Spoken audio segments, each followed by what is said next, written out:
Hola a todos, bienvenidos a un repaso más del texto bíblico de la lección de Escuela Sabática. Un saludo fraterno para todos y bienvenidos a este su canal de Conectados con el Cielo,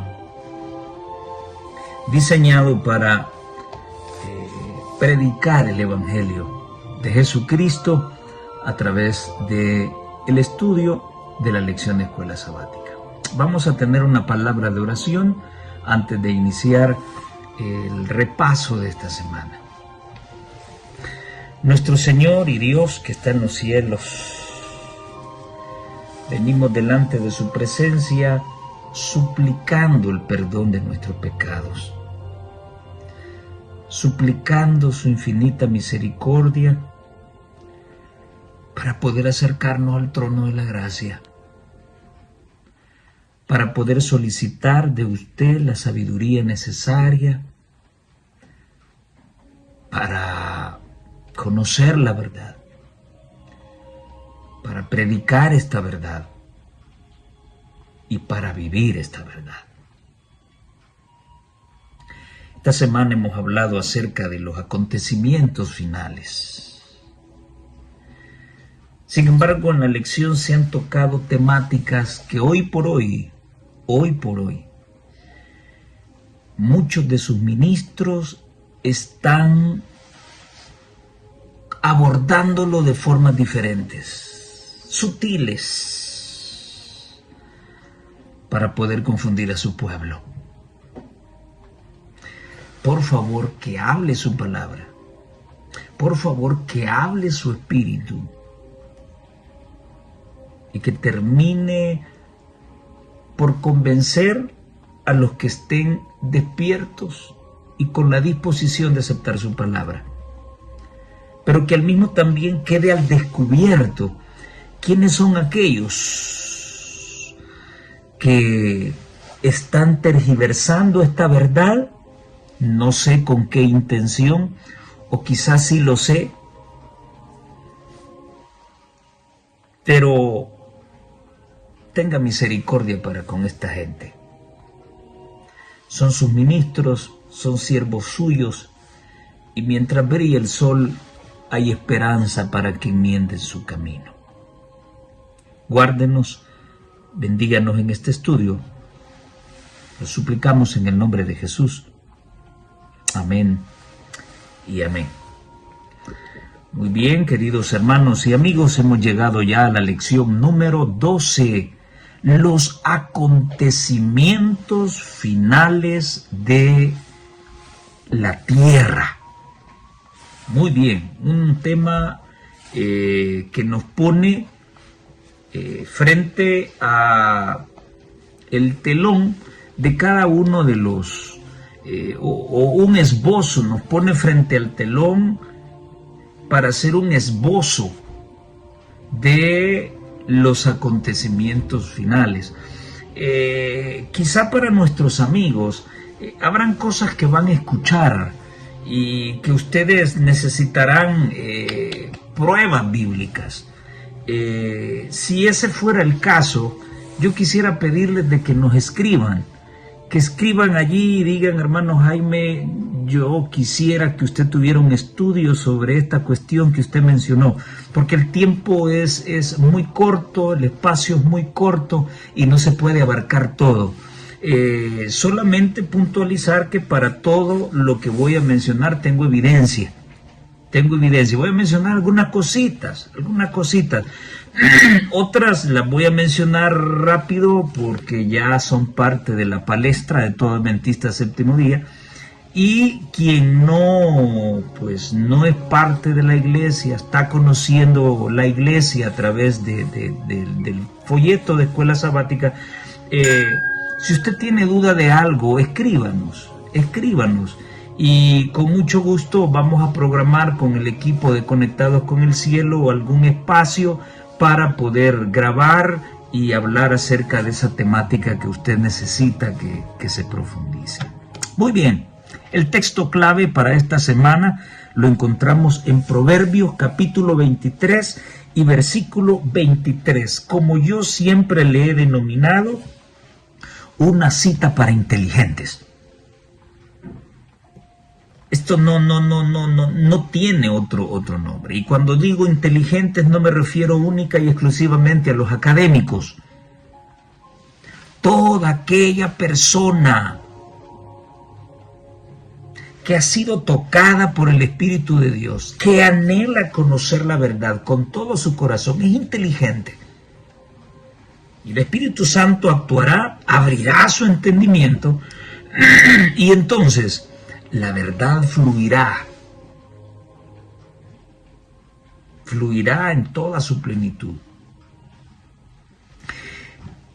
Compra la verdad y no la vendas. Adquiere sabiduría, disciplina e inteligencia. Partamos el texto en dos partes.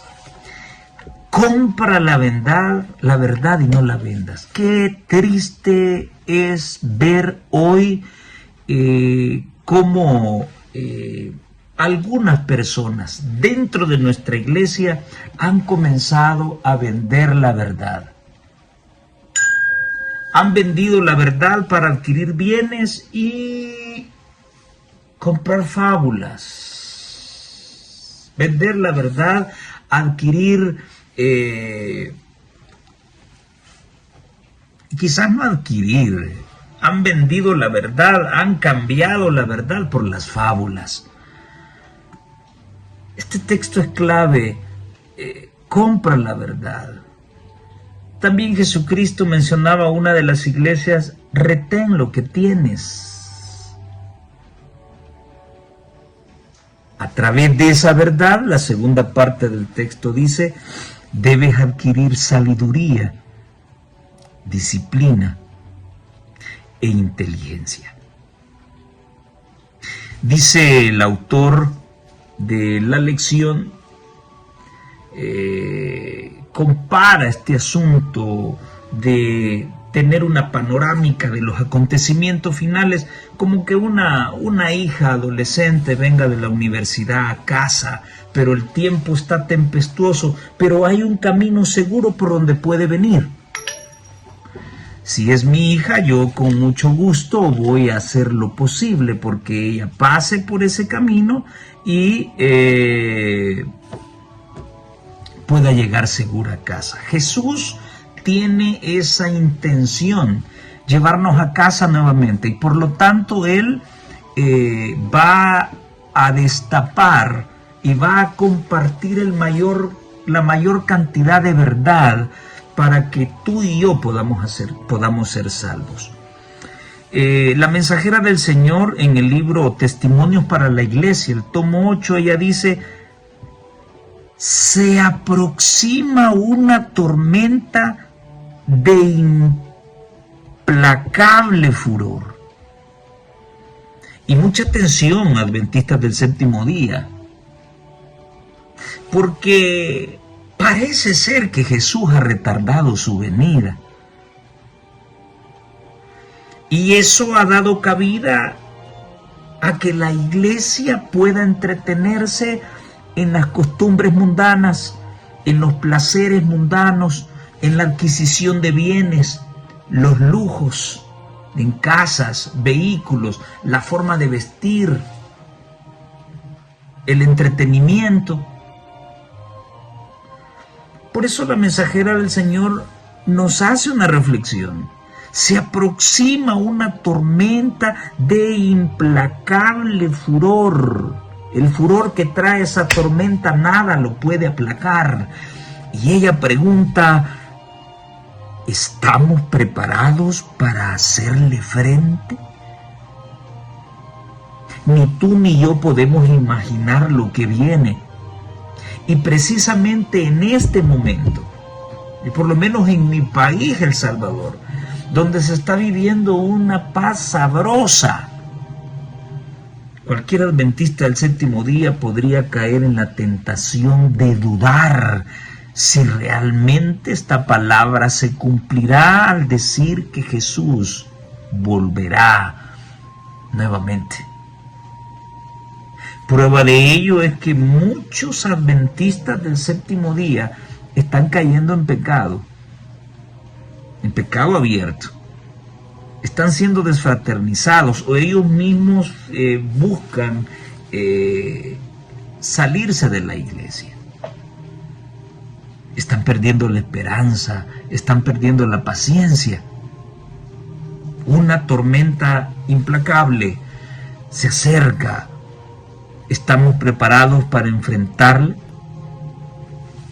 Y frente a la forma de pensar mediocre de muchos ministros y administradores de esta iglesia, con respecto al tipo de mensaje que debe predicarse hoy en día, que está totalmente definido, no solo en la palabra de Dios, sino también en los testimonios, la lección quiso ratificar ese mensaje que debe estar claro en la mente de todo adventista del séptimo día. Los mensajes proféticos de Daniel y Apocalipsis son instrucciones divinas para ayudarnos a atravesar las tormentas de la vida en el tiempo del fin y sentir el cálido abrazo de un Salvador amoroso. Ahí muchos andan quebrándose la cabeza de que no son 3, sino que solamente son 2. Otros están quebrando la cabeza de que Jesús viene en el 2035. Otros están allí dándose duro en la cabeza con esta cuestión de 1888. Y que es el mensaje de Wagner y Jones los que debemos estar predicando hoy en día. Hay una línea clara de predicación. Los mensajes proféticos de Daniel y Apocalipsis son instrucciones divinas que van a ayudarnos a atravesar esa tormenta implacable. ¿En qué momento será? En el tiempo del fin, que hace bastantito que entramos ya, 1798, y sentir el cálido abrazo de un Salvador amoroso. Qué interesante este trozo del pastor Mark Finley, porque muchos le tienen miedo a Daniel y Apocalipsis, y otros, como no lo entienden, no gustan de las profecías y ponen cualquier excusa para no estudiarlos. También la mensajera de Dios habló acerca de eso.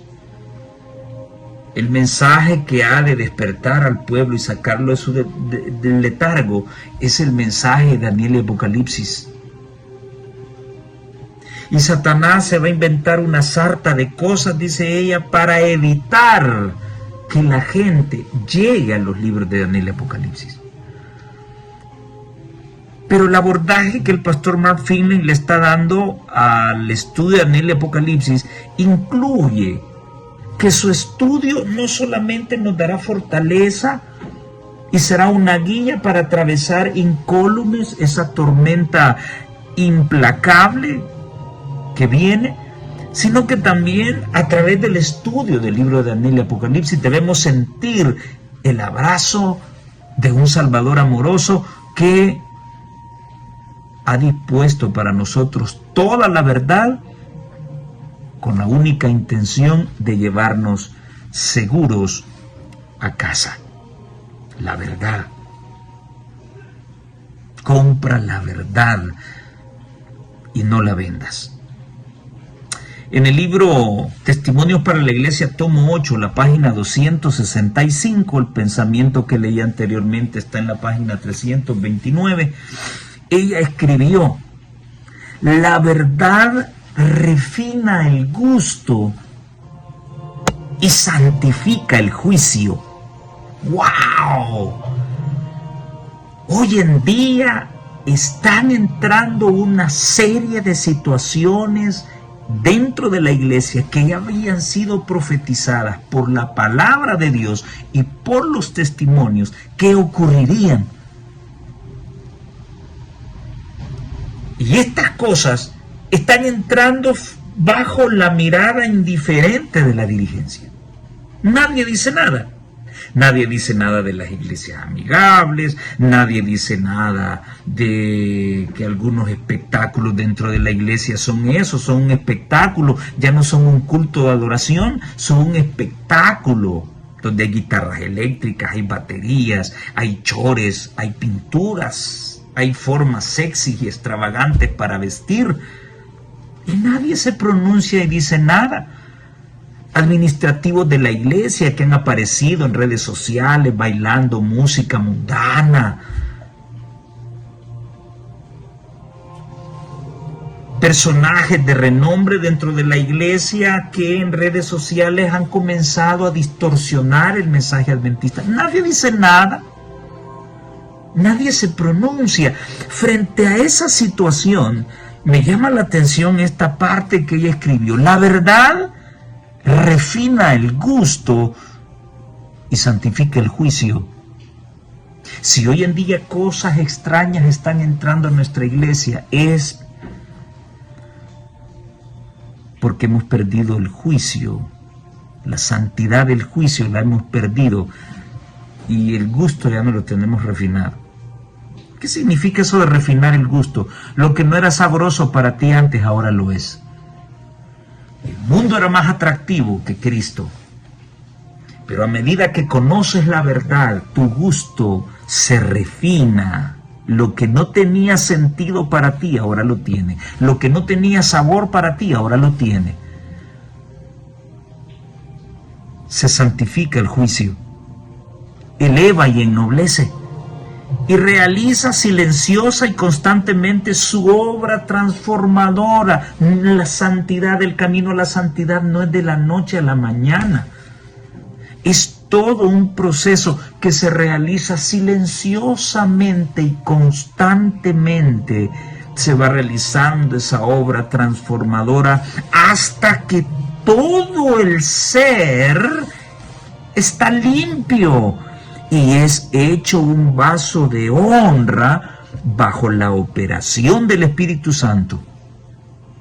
¿Y para qué es necesario ser limpio por esa obra del Espíritu Santo silenciosa y llena de constante transformación? Bueno, para preparar al que recibe la verdad para la sociedad de los ángeles puros y sin pecado. Ahora te pregunto a ti que defiendes la no existencia de la generación, de la última generación sin pecado. ¿Esto cuándo ocurrirá? ¿Antes que Cristo venga o después? ¿Cuándo vamos a gozar de la comunión de los ángeles? En este momento no es así. Ellos andan allí al lado nuestro, pero están anotando lo bueno y lo malo que hacemos.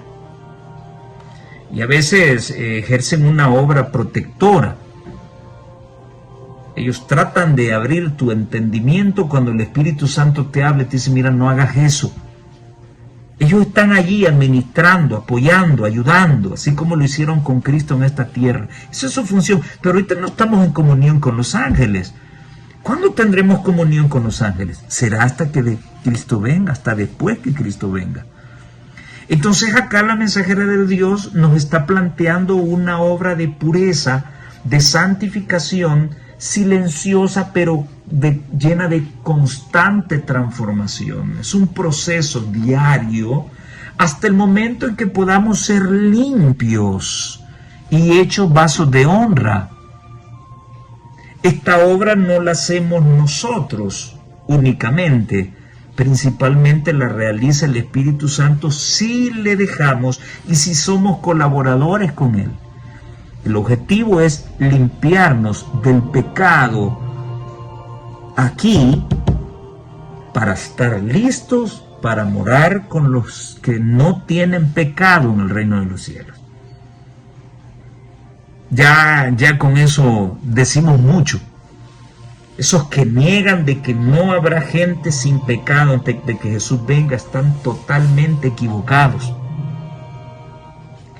Testimonios para la Iglesia, tomo 1. Allí está esto que acabo de leer. Perdón, el tomo 8, página 265. Y la página 259 del tomo 1 dice: el mundo se está preparando para su destrucción. Dios nos soportará mucho más a los pecadores. Sí, no solamente se refiere a los que nunca quisieron saber nada de Dios, no, también es a nosotros, los que estamos pecando y decimos conocer la verdad. Sí, Dios no te va a soportar a ti ni a mí por mucho tiempo. Deben beber la copa de su ira sin mezcla de misericordia. Los que serán herederos de Dios y partícipes con Cristo en la herencia inmortal serán peculiares. Y serán tan peculiares que Dios colocará una marca sobre ellos para indicar que le pertenecen completamente. Serán sellados. ¿Pensáis vosotros que Dios será honrado y reconocerá a un pueblo que esté tan mezclado con el mundo que solamente se diferencie de ellos de nombre? Oh, sí, nosotros somos adventistas del séptimo día, sí, pero vemos pornografía, tenemos sexo ilícito con personas que no son nuestro cónyuge, tenemos malos pensamientos, somos ladrones, somos corruptos, somos mentirosos. ¿Estamos listos para que Dios nos salve solo porque tenemos un nombre? Leed nuevamente Tito 2 del 13 al 15. Pronto, ya lo vamos a leer, pronto se sabrá quiénes están de parte del Señor. Yo soy pastor, yo soy doctor en teología, he estudiado tantos años, soy adventista de 4ª generación y no es una garantía. Yo nací en la iglesia y soy un anciano de iglesia reconocido desde hace mucho tiempo y de hecho eso no importa. Yo no comulgo mucho con la iglesia, pero como mi papá y mi mamá tienen años de conocer el Evangelio, eso no importa.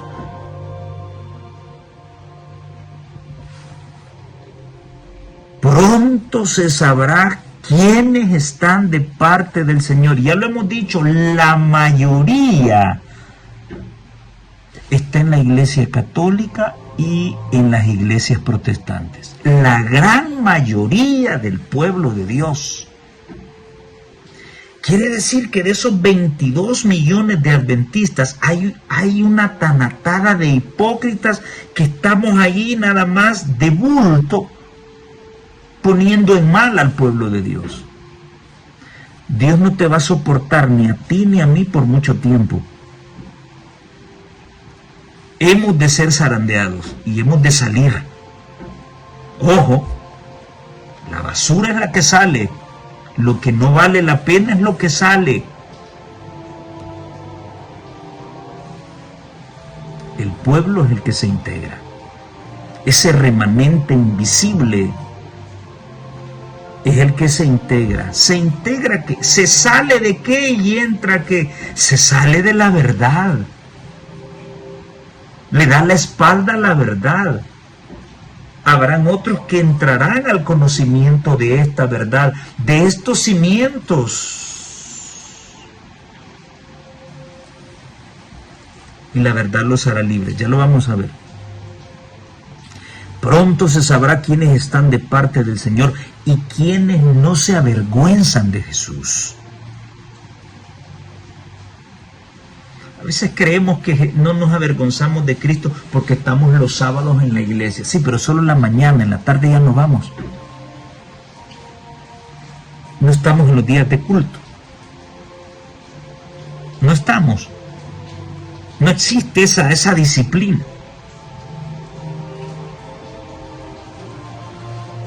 No podemos porque no hay tiempo. Pero la realidad es que nos avergonzamos de Jesús.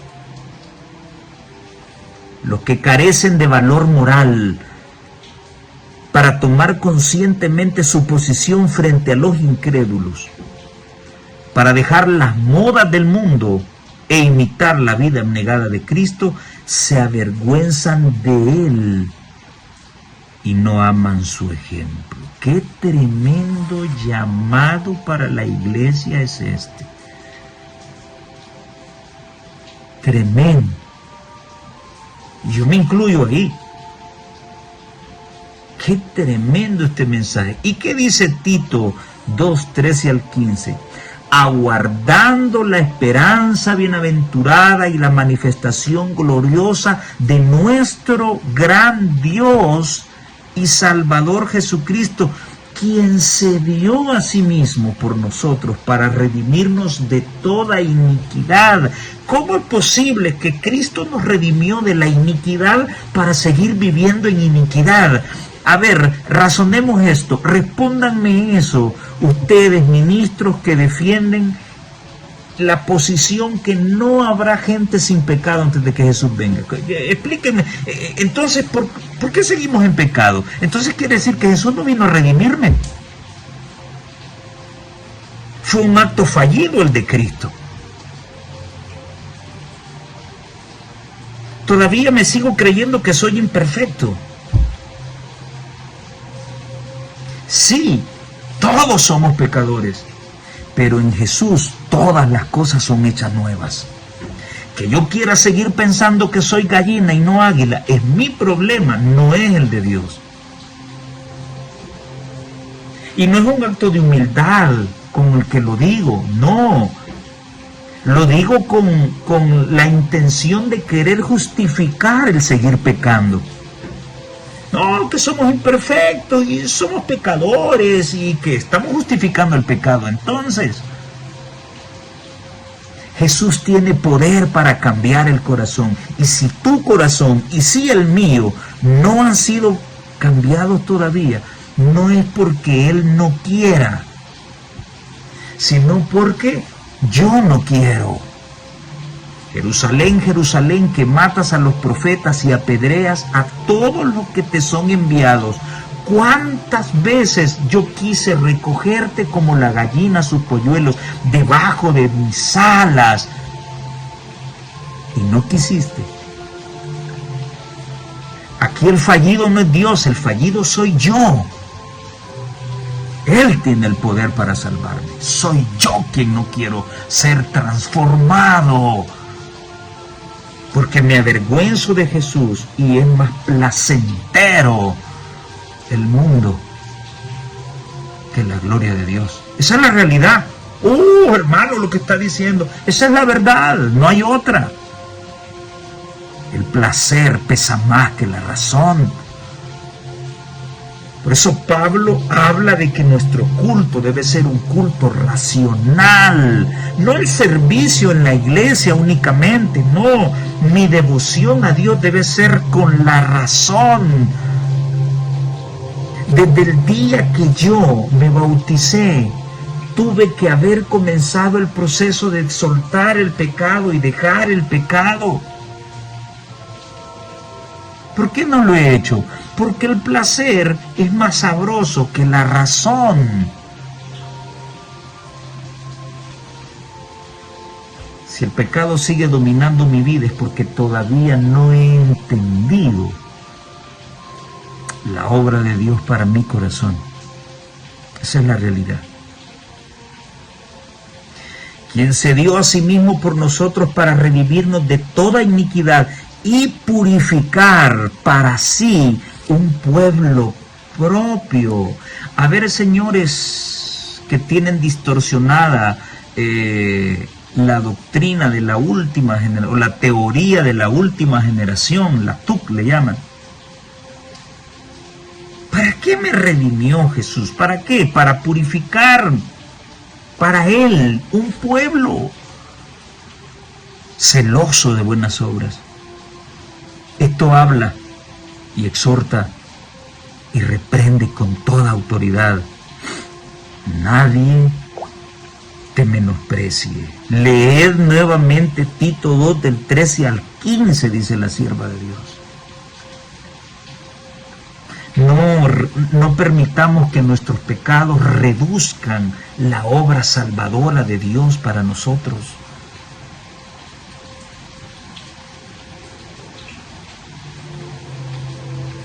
Pecamos porque no hemos comprendido la obra transformadora de Dios. El poder transformador tiene éxito, siempre y cuando, número 1, yo lo permito, y número 2, yo me sostenga de Dios. Viviendo en medio de la corrupción. Aquí no es como el catolicismo romano, que si quieres consagrarte a Dios tienes que alejarte, irte a las montañas. ¿Quién va a pecar si está lejos del pecado? Tú debes demostrar tu amor a Dios en medio de la corrupción. Y así tenemos ejemplos de grandes hombres de la historia. Enoc no se dejó corromper. Elías no se dejó corromper. José no se dejó corromper. Así grandes hombres de la historia. Noé no se dejó corromper. Abraham no se dejó corromper. Es en medio de la tentación donde se demuestra la fidelidad a Dios. Cuando nadie te ve, ahí es donde debes demostrar de qué está hecha tu armadura. Ahora, ¿a quién eres leal? ¿A quién eres leal? Hay muchos que hoy en día son tan leales a sus pastores, a sus sacerdotes, más que a Dios y a su palabra. Hoy hablo contigo, adventista del séptimo día. Hay una enorme cantidad de adventistas del séptimo día que son tan leales a sus pastores y a la dirigencia que a Dios mismo. Algo de católicos tenemos dentro, Decía un tipo ahí que si la iglesia, un tipo católico, que si la iglesia le llama blanco a lo que es negro, él está obligado a creerlo. Perdón, momento, un adventista del séptimo día no piensa así. No piensa así. Los dirigentes de esta iglesia pueden corromperse y decir que lo que antes era blanco hoy es negro, y así lo voy a creer. Por lo menos con Jaime Canales no es así, porque mi fidelidad 100% se la debo a Dios y a su palabra, a ningún hombre, por muy magnífico que sea para exponer la palabra de Dios. Respeto muchísimo a teólogos de mi preferencia, el pastor Esteban Bor, el pastor Doug Batchelor, el doctor Walter Bate.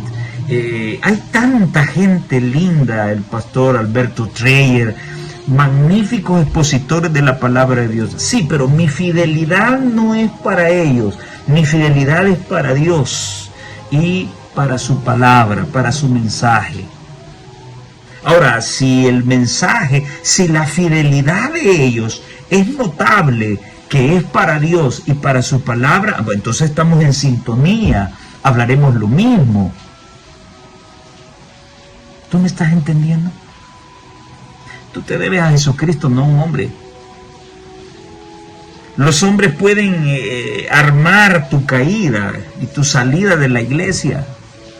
Jesucristo vino aquí para salvarte, así que tu fidelidad debe estar al 100% con Dios y su palabra, no con dirigentes, ni con pastores, ni con sacerdotes, ni con nada. Y esto no es disidencia, discúlpenme. Una cosa es respetar, ¿sí?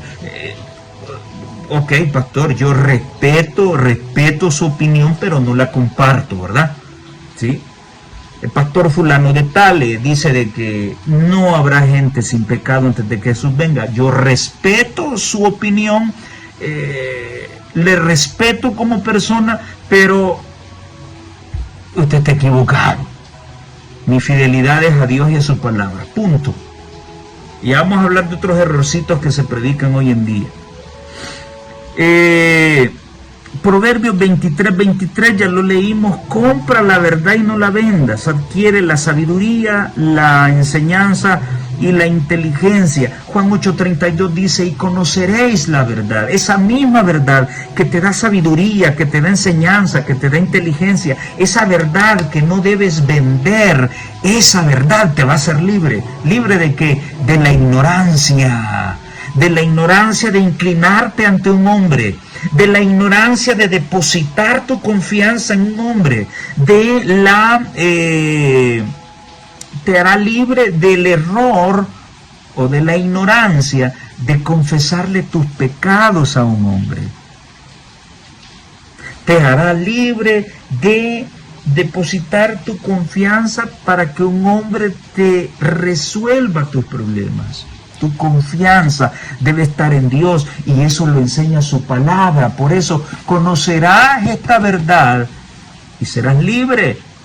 Por eso Jesús oró en San Juan 17:17: santifícalos en tu verdad.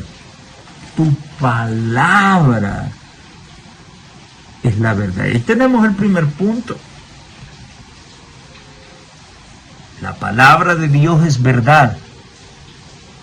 Los mandamientos de Dios son verdad. Y el mismo Jesús dijo: yo soy el camino, la verdad y la vida. Todo eso es la verdad. Clarito, ¿eh?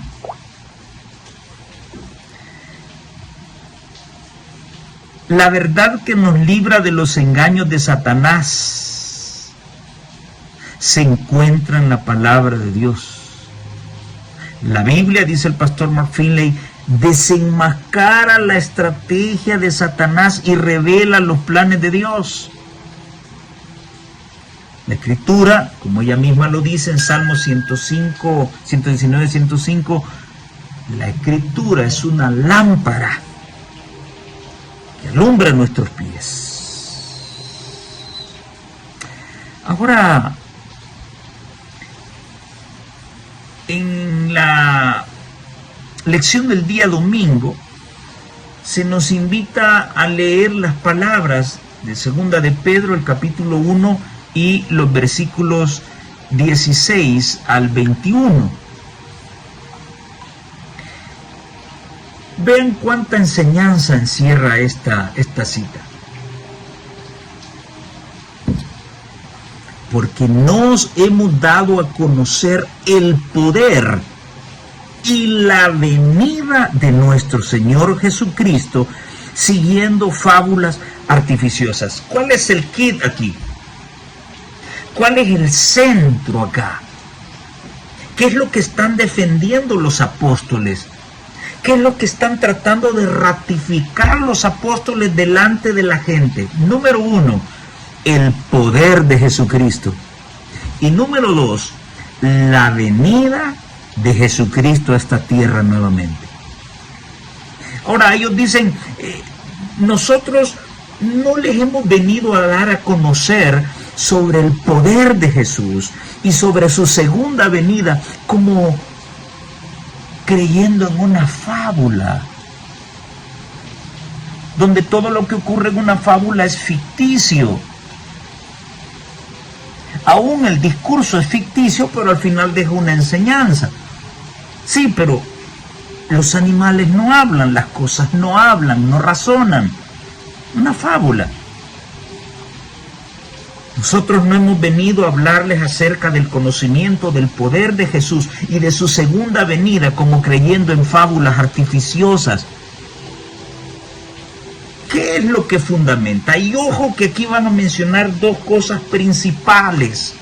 La primera, sino como habiendo visto con nuestros propios ojos su majestad. Los discípulos son testigos del poder de Jesús. El momento en que Jesús recibió ese poder y cómo hizo tantos bienes a la gente con ese poder.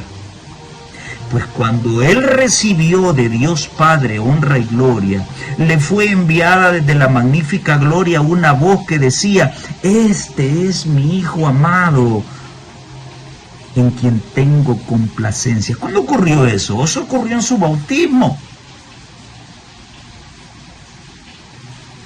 Y esa misma voz que habló allí, en el Jordán, dicen ellos, nosotros oímos esta voz enviada del cielo cuando estábamos con él en el monte.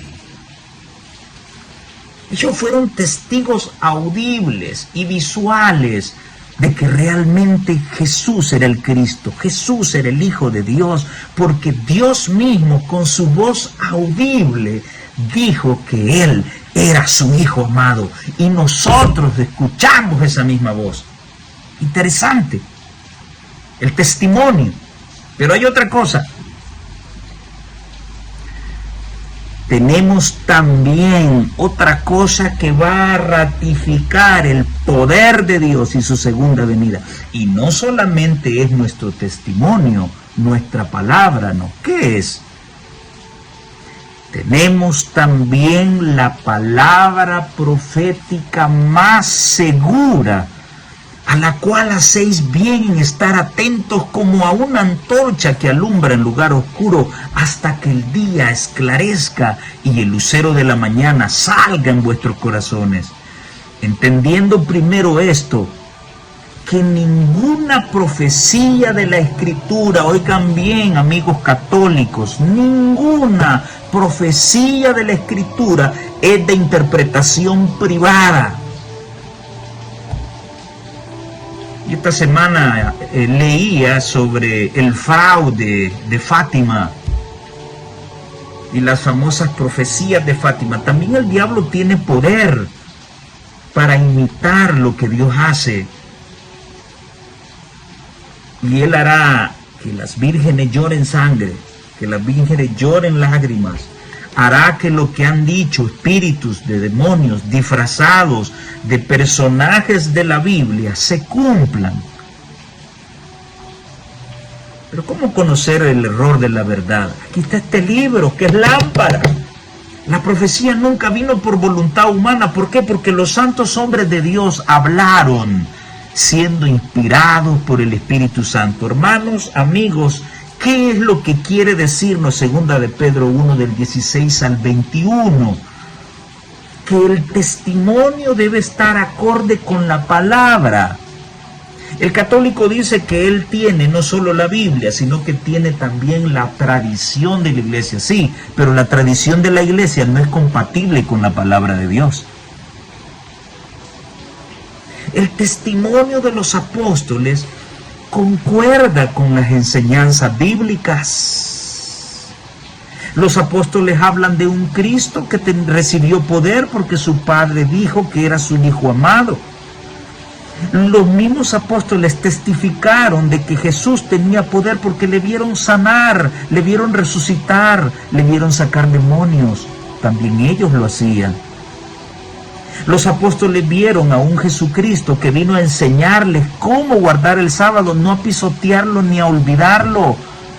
Ellos fueron testigos de un Jesús que les vino a enseñar cómo deben guardarse correctamente los 10 mandamientos. No vino a enseñarles que después de su partida esos mandamientos no tendrían validez, porque no hay gobierno que se sostenga si no tiene mandamientos, si no tiene leyes, si no las tiene, hay caos y desorden, y el hombre no puede ser más inteligente que Dios. ¿Cómo es posible que la ley del gobierno de Dios ya no se debe guardar porque está abolida y las leyes de los hombres sí están en vigor? No hay lógica en eso. Así que el testimonio debe estar acorde con la palabra de Dios. Si la palabra de Dios va por un lado y el testimonio humano va por otro, estamos perdidos. Esa interpretación no sirve, esa forma de vivir el Evangelio no es la correcta. El conflicto de los siglos, páginas 579 y 580, nos dice: al pueblo de Dios se le indica que busque, y oigan esto, hay mucha gente Hay mucha gente, y disculpen para las personas que no tienen un conocimiento amplio del espíritu de la profecía, o sea, de cómo el don profético acompañó a la iglesia a través de los tiempos y cómo hoy lo hace también. Y es un tema que también podríamos profundizar en cualquier ocasión. Con respecto al ministerio de la señora White, hay personas que tienen cosas contra ella, no solamente personas que no son parte de nuestra iglesia, sino también de personas adventistas del séptimo día. Y muchos han llegado a acusar que la señora White creía que sus escritos eran mucho más superiores a la Biblia y que ella veía de menos la palabra de Dios. Esta cita que voy a leer, espero yo que pueda cambiar tu forma de pensar si tú eres uno de esos que piensa así. Al pueblo de Dios, dice ella, se le indica que busque en las escrituras, sagradas escrituras, su salvaguardia contra las influencias de los falsos maestros y el poder seductor de los espíritus tenebrosos. ¿A dónde nos conduce ella? A la Biblia. ¿A dónde conducían los profetas al pueblo cuando se descarriaban? A la Biblia. Esa es la misión de un profeta. Por lo tanto, el profeta debe hablar en su verdadero contexto sobre la Biblia. Y la mejor manera de hacerlo es comprobando en la historia lo que la Biblia decía con anticipación. Si está en la Biblia, pero no está en la historia, hay una mala interpretación. Si aparentemente está en la historia, pero no aparece en la Biblia, hay un problema de interpretación. La Biblia y la historia deben coincidir. Y ese es uno de los grandes problemas del catolicismo romano. La Biblia no concuerda con la historia. Ya Daniel 7:25 decía que el cuerno pequeño cambiaría los tiempos y la ley. ¿Cuáles tiempos? La historia de la humanidad. Cambiaría los tiempos proféticos y cambiaría la ley de Dios. Eso estaba escrito. Lo que nos han contado en la asignatura de estudios sociales sobre la colonización de América y cómo vino Cristóbal Colón, eso no fue una conquista, eso fue una inquisición. Nuestros indígenas, nuestros aborígenes tenían ciencia, tenían tecnología, tenían medicina. Fue una inquisición. El catolicismo romano cambió la historia, cambió el calendario, cambió las artes, cambió la ciencia, cambió un montón de cosas. Todo gira en torno a ellos. Porque nunca ha salido de su mente el deseo de querer dominar el mundo. Satanás emplea cuantos medios puede para impedir que los hombres conozcan la Biblia. Ella no está hablando de sus escritos. Ella está hablando de que Satanás se va a inventar cualquier cosa para que los hombres no conozcan la Biblia, cuyo claro lenguaje revela sus engaños. Este libro, hermano, amigo que me escuchas, este libro destapa cuáles son los planes de Satanás. Por eso es que él no quiere que lleguemos a él. El último gran engaño se desplegará pronto ante nosotros. El anticristo va a efectuar ante nuestra vista sus obras maravillosas. Las falsificaciones se asemejarán tanto a la realidad que será imposible distinguirlas sin el auxilio de las Sagradas Escrituras. Solo los que hayan fortalecido su espíritu con las verdades de la Biblia podrán resistir en el último gran conflicto. Toda alma ha de pasar por la prueba decisiva. ¿Obedeceré a Dios antes que a los hombres? La hora crítica se acerca. ¿Hemos asentado los pies en la roca de la inmutable palabra de Dios?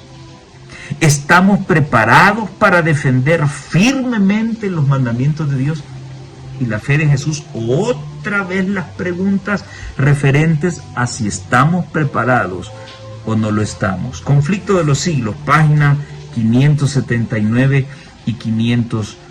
80. Y me gusta lo que dice Reflejemos a Jesús, la página 106 del 10 de abril. La verdadera religión consiste en estar bajo la conducción del santo en pensamiento, palabra y obra. ¿Quién debe conducir tu vida? Jesucristo, el santo en pensamiento, en palabra y en obra. ¿Quién debe conducir a la iglesia? El santo de palabra, obra y pensamiento, Jesucristo. Ese es el consejo de ella. No está diciendo crean en mí. Nos está mandando a la Biblia. ¿Por qué? Porque la Biblia habla de Dios. La Biblia habla de Cristo.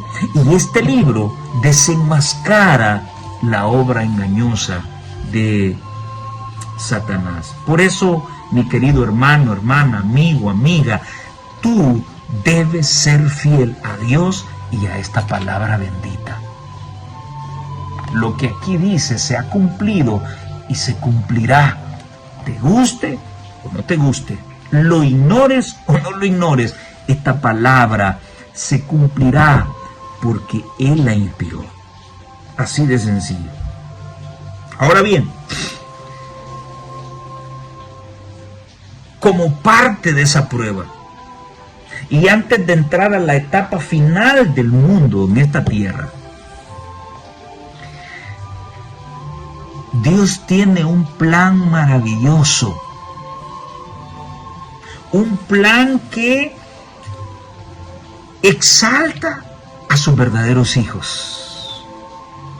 A través de ese proyecto, a través de ese plan, no quedará duda ante el universo y a los mundos no caídos quiénes son realmente los escogidos de Dios. No son aquellos que dicen yo soy esto, yo soy lo otro, o yo pertenezco a este movimiento. No. Es un proceso maravilloso que garantiza que tú eres propiedad de Dios. Y estoy hablando acerca del sellamiento. En la crisis venidera, dice el pastor Mark Finley, relativa a la adoración, o sea, esa crisis tiene como centro la adoración. No es una tercera guerra mundial, no es una pandemia, no es la caída de X moneda. El conflicto final, ese gran conflicto, se llevará a cabo por cuestiones de adoración. El mensaje del primer ángel dice: vi volar por en medio del cielo a otro ángel que tenía el evangelio eterno para ser predicado a los moradores de la tierra, a toda nación, tribu, lengua y pueblo, diciendo a gran voz: temed a Dios y dadle gloria, porque la hora de su juicio ha llegado, y adorad a aquel que hizo el cielo, la tierra, el mar y las fuentes de las aguas. La adoración no está adosada con el juicio. No, el juicio está adosada con el temor. Temed a Dios y dadle gloria, porque la hora de su juicio ha llegado. Y aquí viene la otra parte. Y adorad a aquel. ¿Por qué lo voy a adorar? Porque Él hizo el cielo, la tierra, el mar y las fuentes de las aguas. La adoración está vinculada con el creador del mundo, con el creador del universo. Y eso que no he leído el mandamiento del sábado, no lo he tocado. Adorad al creador. En el mismo capítulo de Apocalipsis 14, versículo 9 dice: y apareció otro ángel diciendo a gran voz: si alguno adora. Un problema de adoración. Se puso el primer extremo en Apocalipsis 14:7. Temed a Dios y dadle gloria, porque la hora de su juicio ha llegado, y adorad a aquel que hizo el cielo, la tierra, el mar y las fuentes de las aguas. ¿Quién es ese? Es Dios. Ya vamos a demostrarlo bíblicamente. Sí, pero también hay otro extremo. Y en otra ocasión yo te dije, lo falso nunca aparece antes que lo legal, que lo verdadero. Primero aparece lo verdadero y después lo falso. La Biblia señala, el mensaje del primer ángel primeramente habla acerca de lo verdadero, de lo legal, y dice adorar al Creador. Pero en el otro extremo está la falsificación. Si alguno adora a la bestia, a su imagen y a su marca. Ya vamos a hablar de los premios. Entonces, tenemos dos extremos. El problema del conflicto es adoración. ¿A quién adoras? ¿Al Creador o adoras a la bestia, su imagen y su marca? Muy bien. Ahora, esa marca o sello, que es lo mismo, y hoy en día aparecen un par de ministros adventistas que dicen que el sello de Dios no es el sábado, que el sello de Dios es el carácter, que en la frente vamos a tener el nombre de Dios, el nombre del Hijo y el nombre de la santa ciudad Jerusalén. Y el sello ya no es el sábado. Sí, pero yo te dije que tú, aún estando en esta iglesia, tú debes tu fidelidad a Dios y a su palabra, no a pastores, no a hombres. Y peor hoy en este tiempo que se están equivocando, pero de a galán. Nadie dice nada, pero aquí sí vamos a decirlo. Hoy en día se está enseñando que el sello de Dios no es el sábado. Muy bien. ¿Qué dice el mensaje del primer ángel en su última cláusula? Y adorar a aquel, puede buscarlo, Apocalipsis 14, 7. Y adorar a aquel que hizo el cielo, la tierra, el mar y las fuentes de las aguas. Bien. ¿Y dónde está eso? Vamos al libro de Génesis. Vamos a leer el capítulo número 2. Versículos del 1 al 3. Fueron pues acabados los cielos y la tierra. Te voy a leer un evento. Yo te voy a leer un evento. Y con ese evento que te voy a leer, te voy a demostrar que la ley de Dios ya existía mucho antes de que el Señor se la diera a Moisés y a su pueblo en el Sinaí. Mira lo que dice Génesis capítulo 2, versículos del 1 al 3. Fueron pues acabados los cielos y la tierra, y todo el ejército de ellos. Y acabó Dios en el día séptimo la obra que hizo, y reposó el día séptimo de toda la obra que hizo, y lo bendijo Dios al día séptimo, y lo santificó, porque en él reposó de toda la obra que había hecho en la creación. ¿De quién está hablando aquí Génesis 2? Está hablando del Creador. ¿Y quién es ese Creador? Dios. Ahora vamos al mandamiento. Vamos a Éxodo capítulo 20 y vamos a leer los versículos del 8 al 11. Y dice la palabra de Dios: acuérdate del día de reposo para santificarlo. ¿Por qué debo santificarlo? Bueno, Génesis 2, capítulo 2 y el versículo número 3 me dice de que Dios santificó el séptimo día. Por eso debo santificarlo. Acuérdate del día de reposo para santificarlo. 6 días trabajarás, 6 días trabajarás y harás toda tu obra, pero el séptimo día será reposo.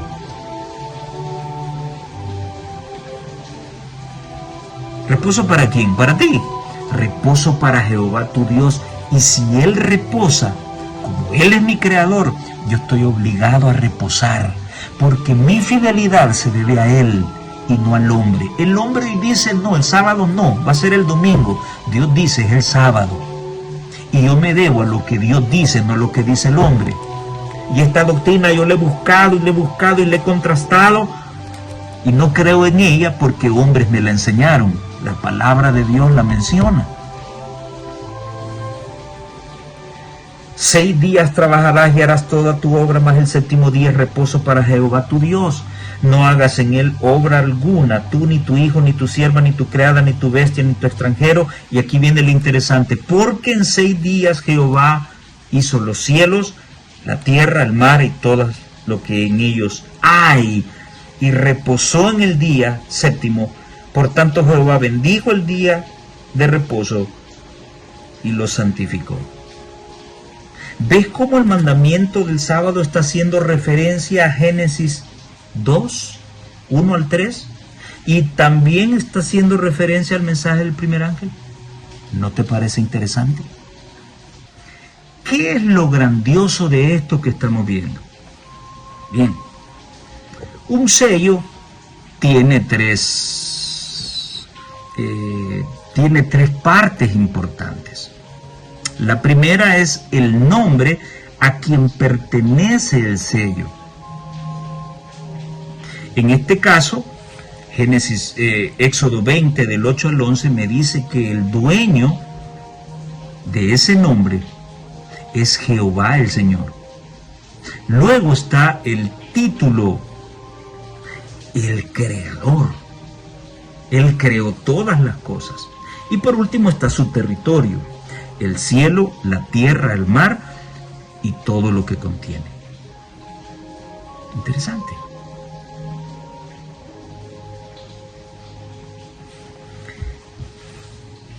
Ahora vamos a la pregunta crucial.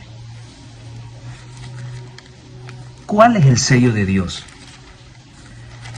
¿Cuál es la señal de Dios? ¿Es el carácter de Dios? ¿Es cuestión de carácter? ¿Es el nombre de su Padre, del Hijo y de la Santa Ciudad en la frente?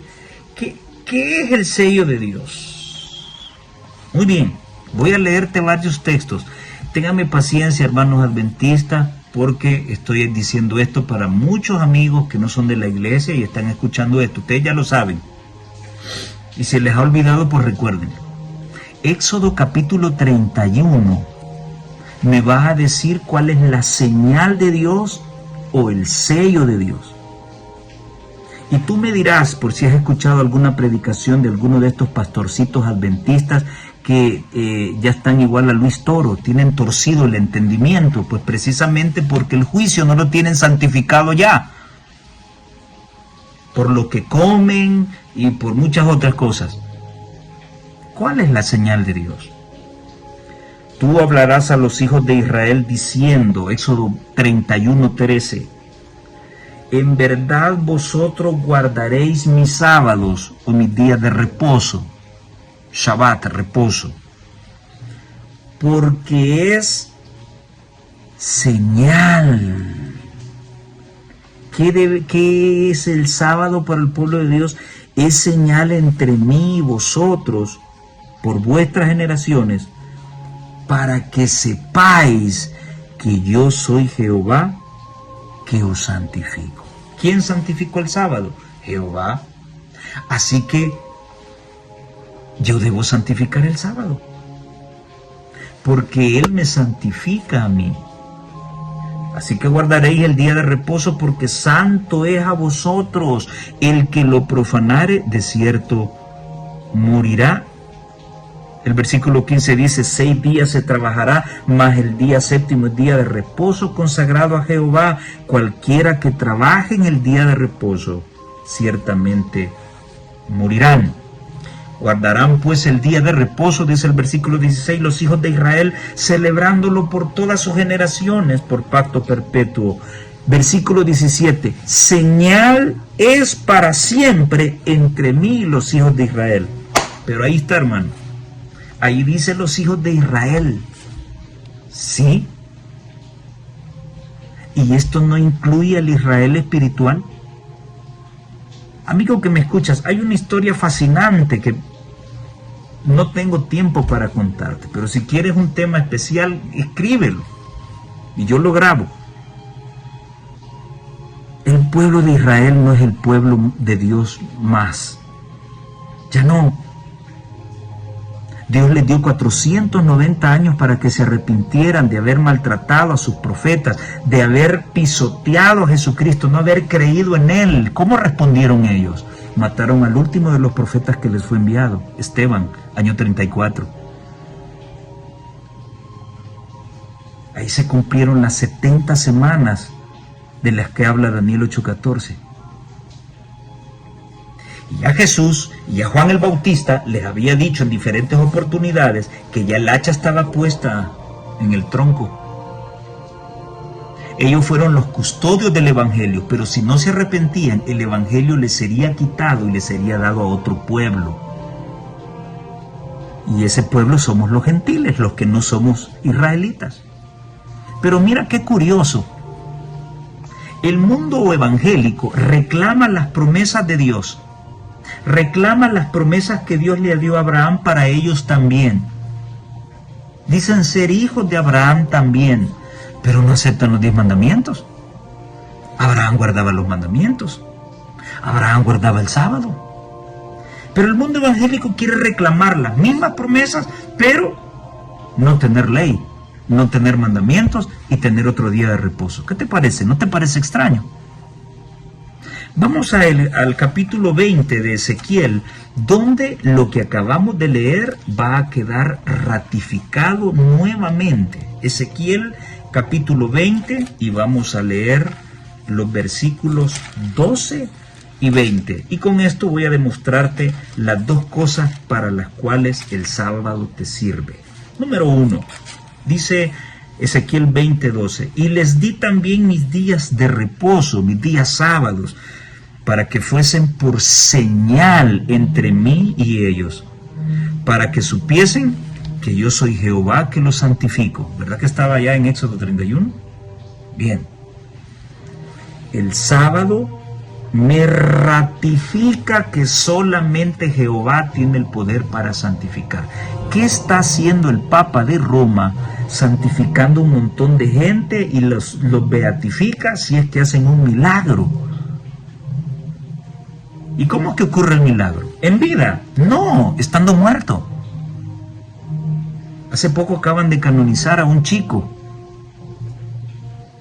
Lo hicieron santo y le comprobaron un segundo milagro. Sí, pero estando muerto. La Biblia dice que los muertos no saben nada. No pueden hacer milagros y no pueden interceder por ti. El catolicismo romano tuerce algunos textos para demostrar eso, para darle vida a los muertos. Los muertos no saben nada, no tienen vida, es lo que enseña la Biblia. El Papa de Roma no tiene poder para santificar. Ese poder solamente lo tiene Dios. Y aquí está, Éxodo 20:12. Pero el sábado también me enseña otra cosa. Vamos al versículo 20 del mismo capítulo, Ezequiel 20:20. Y santificad mis días de reposo. Y vuelve a decir que sean señal entre mí y vosotros, para que sepáis que yo soy Jehová vuestro Dios. El sábado me enseña dos cosas. La primera, solo Dios tiene el poder para santificar. Y segundo, Él es mi Dios. Y por eso el papado romano católico se voló el sábado de la ley de Dios y le puso santificarás las fiestas. ¿Por qué? Porque si yo arranco de la mente de los hombres quién es Dios, entonces cualquiera puede ser Dios. Y no solamente hizo eso, quitar el sábado de la ley de Dios, se cumplió Daniel 7:25, sino que también se inventó un día de reposo que no ha sido santificado, ni bendecido, ni Dios reposó en él. Entonces, la humanidad corre el riesgo y el peligro de quitar los ojos del verdadero Dios y centrarlos en un impostor, en un charlatán. ¿Quién es el único que te puede abrir los ojos y revelarte esa verdad? Esta palabra. Tengo varias Biblias católicas y todas dicen que el sábado es el séptimo día. Así que piénsalo, medítalo. Ahora, con lo que acabo de leer, ¿cuál es el sello de Dios? El sábado. ¿De quién habla el sábado? Del Creador. ¿Y quién es el Creador? El Padre y el Hijo. ¿Tiene razón el libro de Apocalipsis de decir que los redimidos tendrán el nombre de su Padre y el nombre del Hijo y el de la Santa Ciudad? ¡Claro! ¿Y no son los creadores, pues? Es lo mismo. Y por otro lado, marca, señal, estampa y sello son sinónimos. Tengo un estudio solamente de eso. Ahora, el sello de Dios se coloca en la frente, señal de tu entendimiento, de tu razonamiento. Por otro lado, la marca de la bestia también se pone en la frente y en la mano derecha, símbolo del trabajo. También el sello de Dios va en la mano derecha. Se le dijo a los israelitas que se consiguiera un cordón azul para que les recordara constantemente que debían ser fieles a la ley de Dios. Y decía que ese cordoncito debían ponérselo en la mano derecha y andarlo como frontal entre sus ojos. La bestia está haciendo lo mismo, va a hacer lo mismo, imitar lo que Dios hace, inventarse un día de reposo y colocarlo también en la frente y en la mano derecha. ¿Quién es la bestia? El Papa Romano, todo el sistema papal, todos los papas que han existido a través de la historia, menos Pedro, porque Pedro nunca fue papa. Tengo un estudio sobre eso. ¿Quién es la imagen de la bestia? El protestantismo apóstata, las iglesias evangélicas que para ese entonces, están muy cerca, apostatarán de la fe. ¿Y cuál es la marca de la bestia? No es un chip, no es una inyección, no es un código de barras, es el día falso de adoración. Sí, Satanás imita lo que Dios hace. Si Dios tiene un día de reposo con el que sellará a su pueblo en la frente, Satanás tiene el suyo también. Su marca la va a poner en la frente. Será el día contrario. Ahora, ¿te das cuenta qué peligroso es que pastores adventistas anden enseñando que el sello de Dios no es el sábado? Porque entonces el otro extremo tiene que cambiar también. Si el sello de Dios no es el sábado, entonces la marca de la bestia no es el domingo. ¿Ves qué peligroso es eso? Ahora, yo siento que estos pastorcitos que enseñan esto, estos pastorcitos adventistas, son pastorcitos que comulgan con los jesuitas, comulgan con Roma, y nadie dice nada. Pero si yo apareciera hablando cosas raras a través de las redes, ya me hubieran sacado otra cartita para vedarme. Sí, ¿a estos quién les dice algo? Nadie. ¿Será compadre hablado? ¿Será que hay un trato con Roma debajo de agua?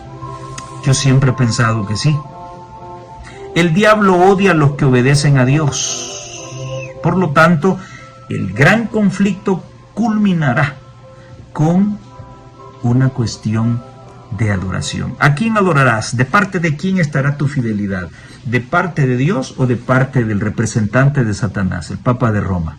Esa es una decisión que tú tomarás tarde o temprano y debes tomarla. ¿A quién adoramos?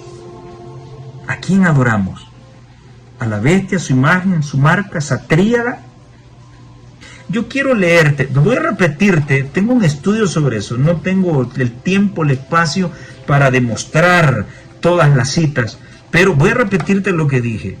La bestia, el papado romano, el sistema papal católico romano, tiene diferentes nombres en la escritura. Se le llama pies de hierro y barro cocido, se le llama cuerno pequeño, se le llama rey del norte, se le llama inicuo, hijo de perdición, se le llama anticristo, se le llama ramera de Apocalipsis, se le llama bestia. ¿De dónde viene el nombre de bestia? En Apocalipsis 13 se habla de dos bestias. Del versículo 1 al versículo 10 se habla de una bestia que sale del mar, ya se habló de esto en lecciones anteriores, que representa al papado romano. Y los versículos del 11 al 18 se habla de la segunda bestia, que representa a los Estados Unidos de Norteamérica. Es Estados Unidos de Norteamérica quien lleva al mundo a adorar a la bestia y a su imagen, Es Estados Unidos quien crea una imagen de la bestia, o sea, piensa igual, es religiosa y tiene las mismas características y los mismos sentimientos. El protestantismo nació en Estados Unidos. Llegará el día en que las iglesias protestantes van a darle la espalda al Evangelio de Cristo y van a hacer todas las tonterías que Roma les va a sugerir, que el catolicismo romano les va a sugerir. Todavía no han apostatado.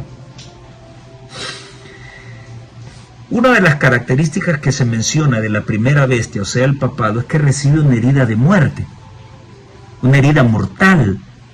Alguien por ahí anda enseñando de que la herida no es mortal. La Biblia dice que esa herida fue mortal.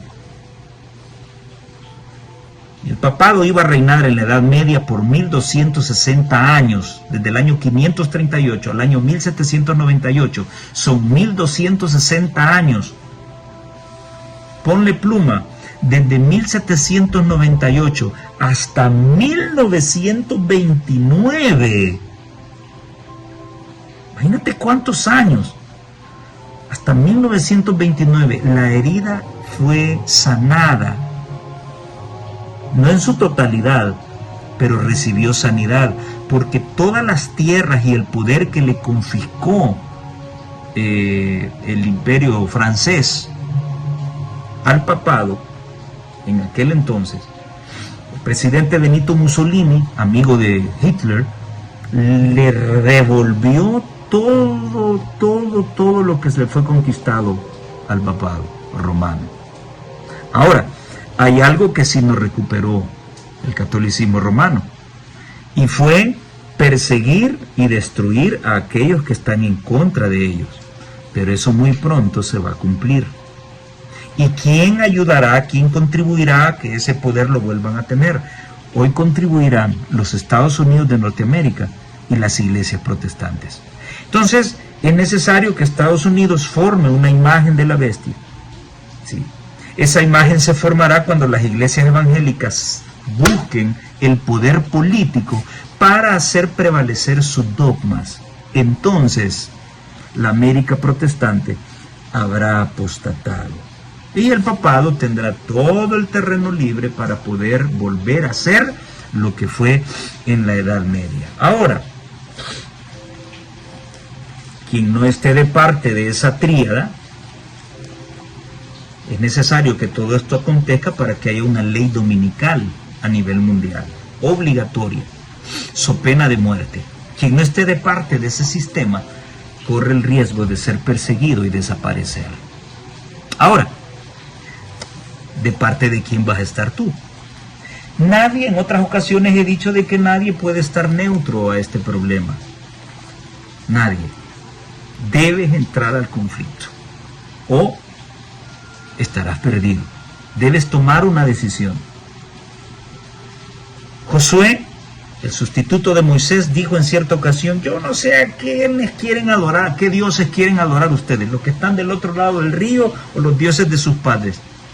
No me interesa. Yo y mi casa serviremos a Jehová.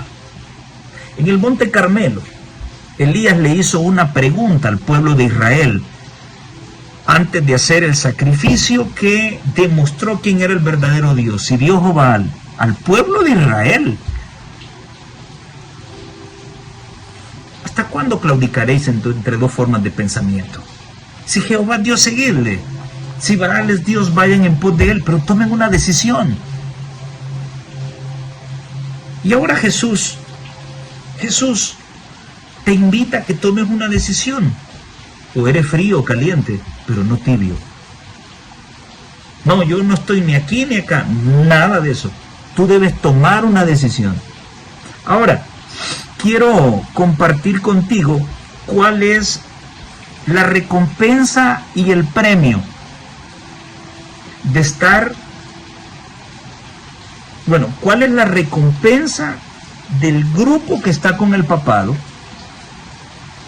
Con esa tríada, la bestia, la imagen y la marca. ¿Cuál es su recompensa? ¿Y cuál es la recompensa de los que no sean parte de ese sistema y prefieran sufrir, pero estar del lado de Dios? Quiero comenzar con la amenaza de Dios para todos aquellos que sigan al papado y a todo su séquito. Si alguno adora a la bestia a su imagen y recibe la marca en su frente o en su mano derecha, él también beberá, dice Apocalipsis 14, del 9 en adelante, él también beberá del vino de la ira de Dios, que ha sido vaciado puro en el cáliz de su ira, y será atormentado con fuego y azufre delante de los santos ángeles y del Cordero, y no tienen reposo de día, y el humo de su tormento sube por los siglos de los siglos. No tienen reposo de día ni de noche los que adoran a la bestia y a su imagen, ni los que reciben su marca. Y termina ese mensaje: aquí está la paciencia de los santos, los que guardan los mandamientos de Dios y tienen la fe de Jesús. Es bonito lo que le espera a los que adoren a la bestia, a la imagen y a su marca.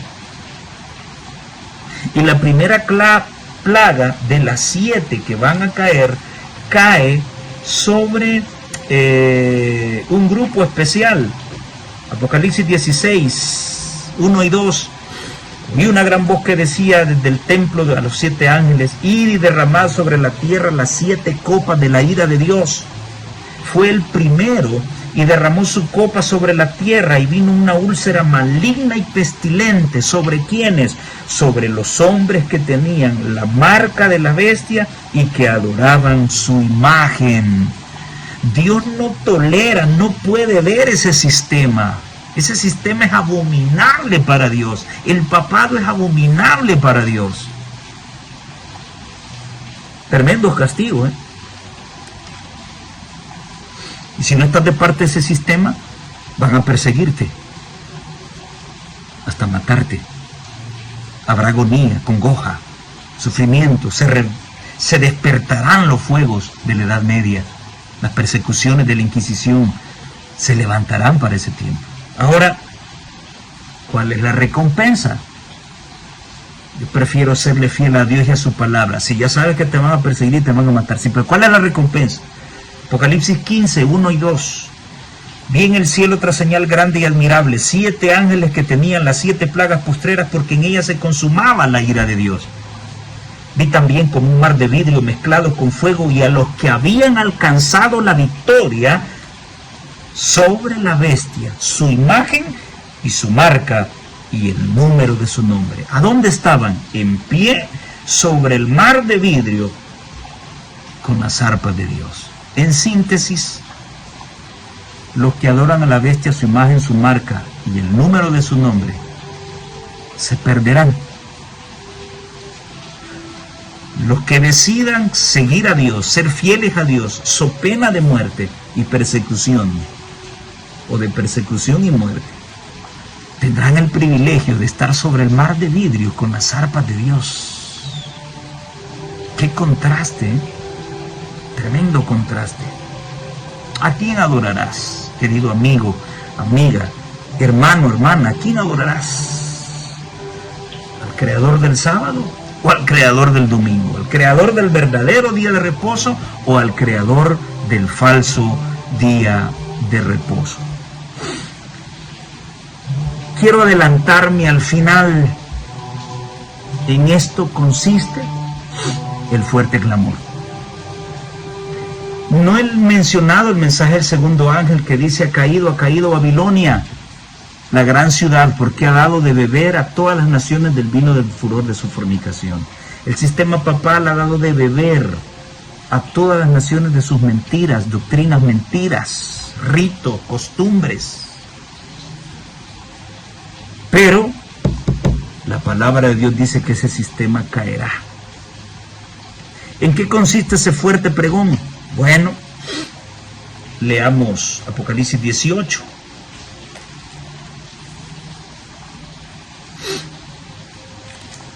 Los versículos del 1 al 4.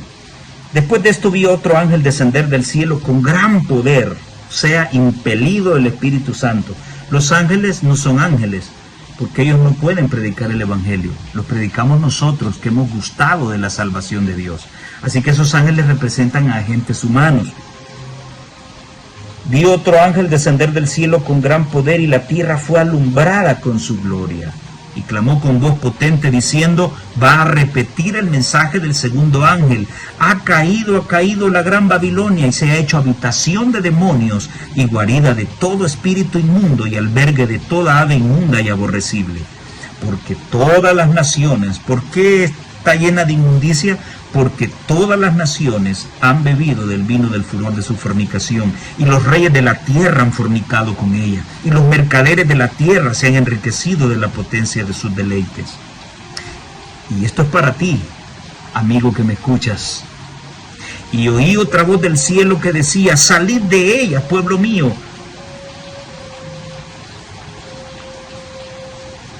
¿Salid de quién? Del catolicismo romano y de todas esas iglesias que en su momento van a apostatar. Solo habrá dos grupos: la gente fiel de las iglesias evangélicas, la gente fiel del catolicismo romano, conocerá esta verdad. Por eso la tierra será alumbrada con el mensaje del cuarto ángel. Muchos conocerán la verdad y serán parte del remanente de Dios. Y muchos que conocemos esta verdad quizás estaremos fuera.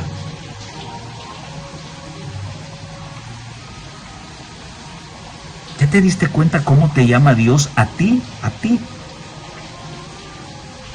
Salid de ella, pueblo mío. Dios te considera parte de su pueblo, amigo, amiga que me escuchas. ¡Qué maravilloso!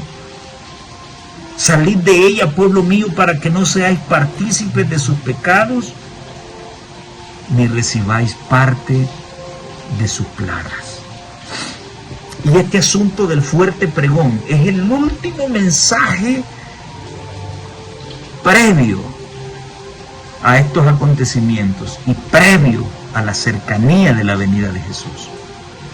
Y quiero contrastarlo con el mensaje de la lluvia tardía y la lluvia temprana. Por ahí andaba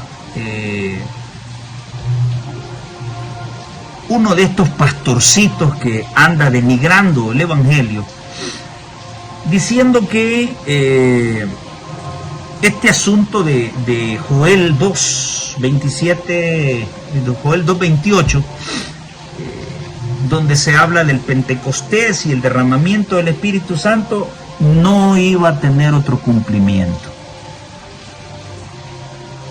Bien, ¿qué dice Joel? Quiero leerlo. Dice Joel,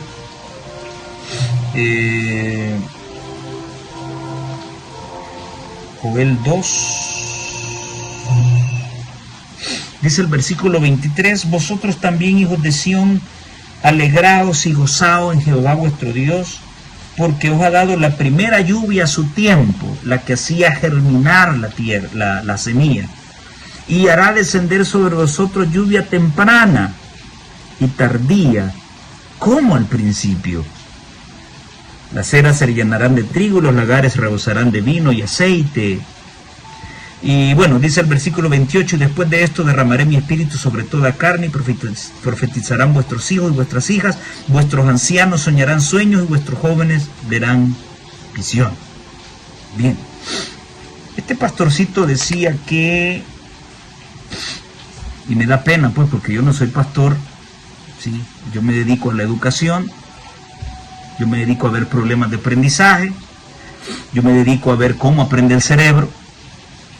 No soy teólogo, y lo entiendo, y él y muchos más que son teólogos no lo entienden.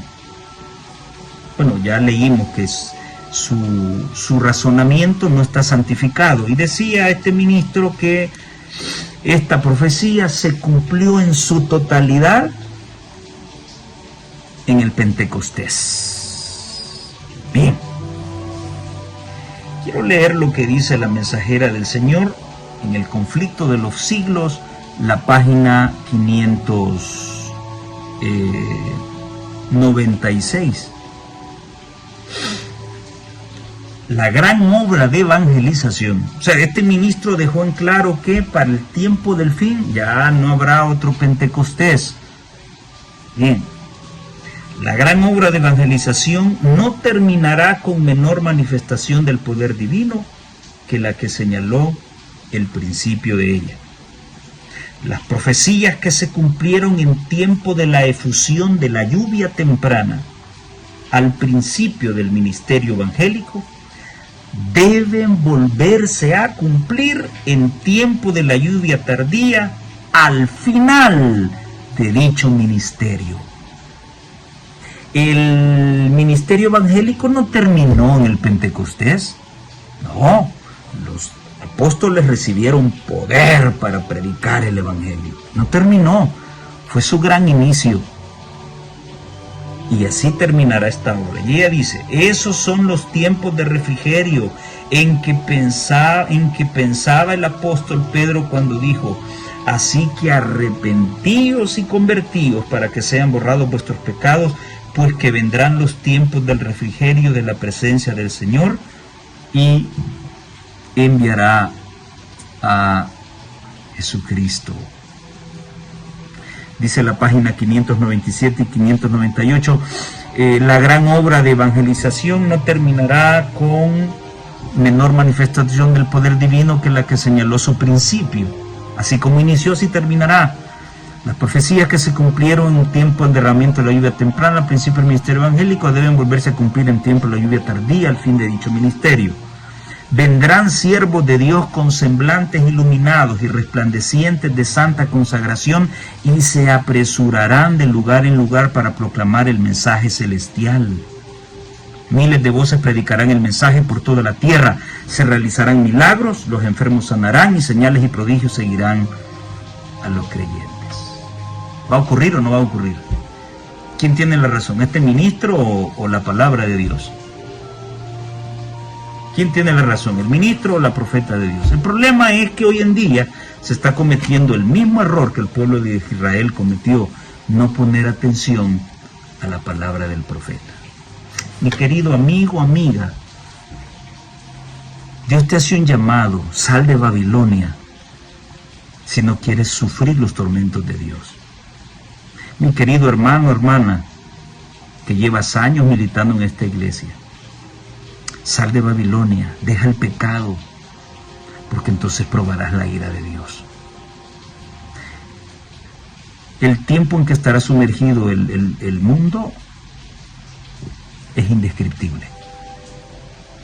Ninguna mente humana puede imaginar lo que viene. ¿Estarás tú consciente de seguir siendo fiel a Dios y a su palabra?